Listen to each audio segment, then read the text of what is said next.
The word is out, according to Saturday Night Live. Zillow is an overly sexed up, steamy dream, and realtors are a crashing cold shower of a nightmare. Let's get started.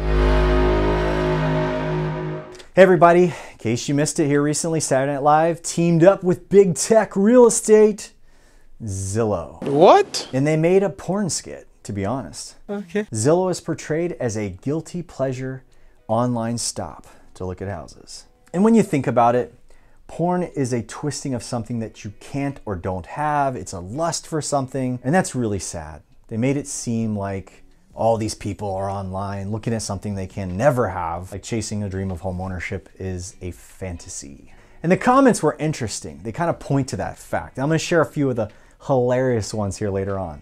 So what did the 2-minute skit discuss? Well, they had this bored person that's in their mid-30s that had a massive lack of spice in their life. And then there's this fantasy that just pops in, and it's Zillow.com. So some of the actual phrasing was like, real estate is your sex now and our listings are standing by. And there was these overtones of an updated colonial with mature landscape. I want to flip that. Famously, I'd never live in North Carolina, but I could buy a big gross mansion. What are the taxes? Pleasure of looking at other people's houses. And then the rude awakening. So about halfway into the video, this nerd sitting on a couch on his computer, looks like he's in his grandmother's basement with a bathrobe on, of course looking at Zillow, then decides to click the contact agent button. And by contradiction, the second the agent comes on, you have this mass contrast of Zillow is sexy and the agent is a hag. It's the ultimate cold shower in this skit, this grating voice, the lady's not listening. Agents missed the disrespect in this video. They said basically that you as an agent are a cold, annoying shower. You're a group of non-tech dullards not giving the buyer what they want. You are jarring them unwantedly from a dream state, and then boom, we're the nightmare. Look at this bunch. And you keep hearing the agent's not listening. The agent's basically like an annoying sales machine. And I don't know if RE/MAX signed off on that. And I have a hard time believing they did. But you have a different brand dichotomy going on here. Because up until now, Zillow has become the Google of real estate search. And enter RE/MAX. RE/MAX is arguably the #1 brand in real estate.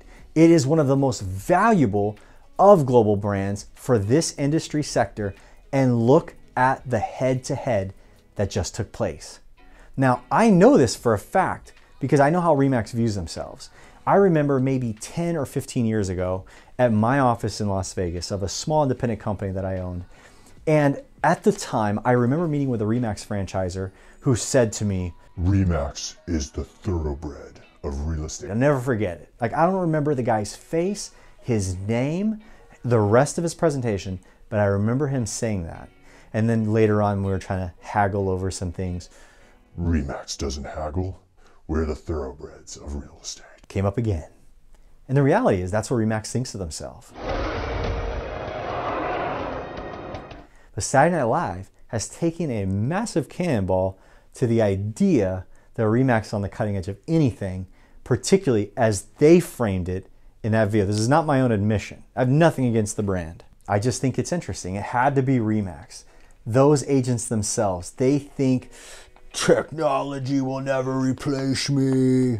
I think it's very interesting that Zillow and RE/MAX are the brunt of the Saturday Night Live joke. And I think it's really interesting that the dichotomy here is it's RE/MAX who is the I'm the best thoroughbred of real estate, chest beating from that sense.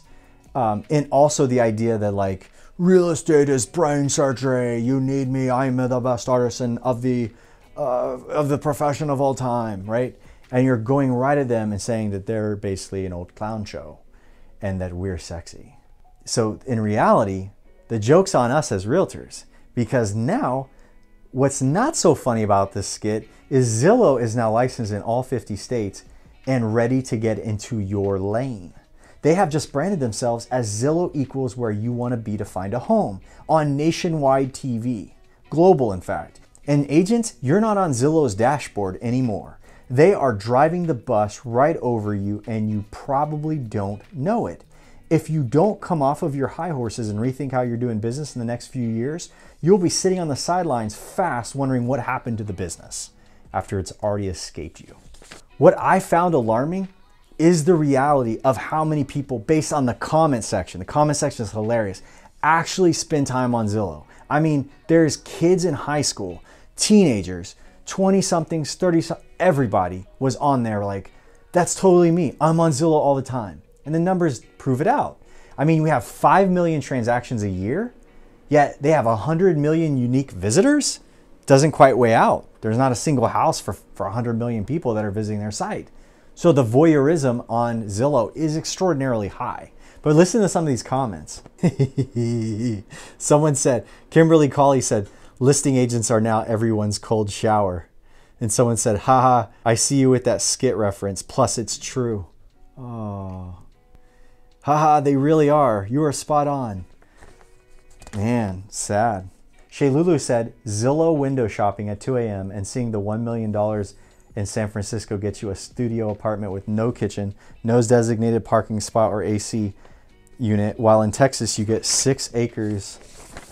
6 acres of land, a mansion and a guest house for $800,000, all the while having $100 in my bank account really is sad. That's true, right? That's why California's going to Texas. Farquaad says, but have you seen what $35,000 can buy you on the outskirts of Albuquerque? That's $5,000 down plus the cost of a tarp for the roof that you could move in tomorrow. Dr. Braxley Gilkey says, in DC, you can get a really nice cardboard box for $1.8 million. Meanwhile, in Arkansas, you can get a 6-bedroom, 5-bath home for $65,000. I gotta stop searching Zillow or move away from DC. That's right, Doc. And then BAF03 replied, but in Arkansas, I'll get killed and hang by races because I'm not white. Not worth the 65 grand. Ha ha ha. Ouch. Lily DV says, most millennials and Gen Z can't afford a house with less than 2 roommates and semi-life-threatening issues with the property, but oh, we dream. It's funny. Kate Kelly says, it's $1 million for a 1-bedroom condo in Austin, but you can buy half of West Texas for $20,000. Platunia Pop says, 15-year-old me, I wonder what feeling like an adult will be like. 25-year-old me, dark fantasies about a 3-bedroom with a jacuzzi. Jacob Stoller, they didn't even get into the naughty pleasure of looking up all your friends' estimate values. That's so true. Ryan Robertson, dream, must have a pool. Reality, please have a toilet. That's funny, Ryan. Kelly Lingro says, dream, sunroom or screened-in porch. Reality, hopefully the windows are larger than a jail cells. That's it, y'all. If you liked the video, give a comment below if you saw the skit, what your thoughts were, what you think about the agent, what do you think about the future real estate. Happy to hear it. Subscribe, hit the bell. Let's start the conversation online. We'll see you then. Buying a home in Central Florida is expensive. The Jones Group leverages latest technology and passes the savings on to you. Sellers list your home for just 1%. Buy a home with Jones Group, you get a $7,000 cash rebate at close. Don't let anyone you know buy or sell a home before talking to us.